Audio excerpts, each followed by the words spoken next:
আপনার TikTok light আইডিটি আপনি যে কোনো সময় হারাতে পারেন, কিন্তু কেন?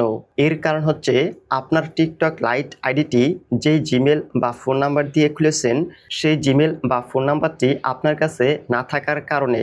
তাই এখনই দেখে নিন আপনার টিকটক লাইট আইডিটি কোন জিমেল বা ফোন নাম্বার দিয়ে খুলেছেন এবং সেই জিমেল বা ফোন নাম্বারটি এখনই পরিবর্তন করে ফেলুন। কিভাবে টিকটক লাইট আইডির জিমেল বা ফোন নাম্বার পরিবর্তন করবেন চলুন দেখিয়ে দিচ্ছি।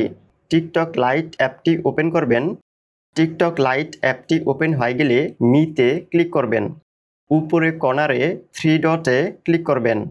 এখন সেটিংস অ্যান্ড প্রাইভেসিতে ক্লিক করবেন। এখান থেকে ম্যানেজ অ্যাকাউন্টে ক্লিক করবেন। আপনার টিকটক লাইট আইডিটি যদি ফোন নাম্বার দিয়ে খুলে থাকেন তাহলে যে ফোন নাম্বার দিয়ে খুলেছেন সেই ফোন নাম্বারটি এখানে ফোন নাম্বারের ঘরে দেখতে পাবেন। আর যদি জিমেল দিয়ে খুলে থাকেন তাহলে যে জিমেল দিয়ে খুলেছেন সেই জিমেলটি এখানে জিমেলের ঘরে দেখতে পাবেন। এখন আপনার টিকটক লাইট আইডি থেকে যদি ফোন নাম্বার পরিবর্তন করতে চান তাহলে এখান থেকে ফোন নাম্বারে ক্লিক করবেন। আর যদি জিমেল পরিবর্তন করতে চান তাহলে এখান থেকে জিমেলে ক্লিক করবেন। আমি জিমেলে ক্লিক করছি। জিমেল বা ফোন নাম্বারটিতে ক্লিক করার পর এখান থেকে সেন্ড কোডে ক্লিক করবেন। এখানে যদি জিমেল থাকে তাহলে এই জিমেলটিতে ইমেলের মাধ্যমে একটি কোড যাবে, সেই কোডটি এখানে দিয়ে দিবেন। আবার এখানে যদি ফোন নাম্বার থাকে তাহলে এই ফোন নাম্বারটিতে যদি হোয়াটসঅ্যাপ বা ইমো খোলা থাকে তাহলে হোয়াটসঅ্যাপ বা ইমোতে টিকটক থেকে একটি কোড যাবে, সে কোডটি এখানে দিয়ে দিবেন। যদি এই নাম্বারটিতে হোয়াটসঅ্যাপ বা ইমো খোলা না থাকে তাহলে ফোন কল বা SMS এর মাধ্যমে একটি কোড যাবে, সে কোডটি এখানে দিয়ে দিবেন। তবে অবশ্যই কোডটি 1 মিনিটের মধ্যে দিতে হবে।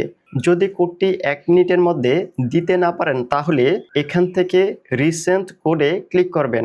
রিসেন্ট কোডে ক্লিক করার পর পুনরায় আরেকটি কোড যাবে, সেই কোডটি এখানে দিয়ে দিবেন।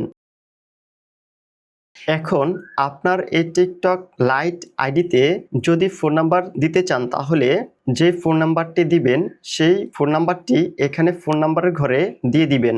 আর যদি ইমেল দিতে চান তাহলে এখান থেকে ইমেল অ্যাড্রেসের ঘরে যেই ইমেলটি দিতে চান সেই জিমেলটি দিয়ে দিবেন। ফোন নাম্বার বা জিমেল দেওয়া হয়ে গেলে সেন্ড কোডে ক্লিক করবেন। সেন্ড কোডে ক্লিক করার পর এখন যদি জিমেল দিয়ে থাকেন তাহলে এই জিমেলটিতে ইমেলের মাধ্যমে একটি কোড যাবে, সেই কোডটি এখানে দিয়ে দিবেন। আবার এখন যদি ফোন নাম্বার দিয়ে থাকেন তাহলে এই ফোন নাম্বারটিতে আগের মতোই একটি কোড যাবে, সে কোডটি এখানে দিয়ে দিবেন। তবে কোডটি অবশ্যই 1 মিনিটের মধ্যে দিবেন। যদি 1 মিনিটের মধ্যে দিতে না পারেন তাহলে রিসেন্ট কোডে ক্লিক করলে আরেকটি কোড যাবে, সে কোডটিও 1 মিনিটের মধ্যে দিয়ে দিবেন। কোডটি দেওয়ার সাথে সাথে আপনার এই টিকটক লাইট আইডির জিমেল বা ফোন নাম্বারটি পরিবর্তন হয়ে যাবে। ভিডিওটি ভালো লেগে থাকলে ভিডিওতে একটি লাইক দিবেন, কমেন্ট করে জানাবেন এবং চ্যানেলটি সাবস্ক্রাইব করবেন।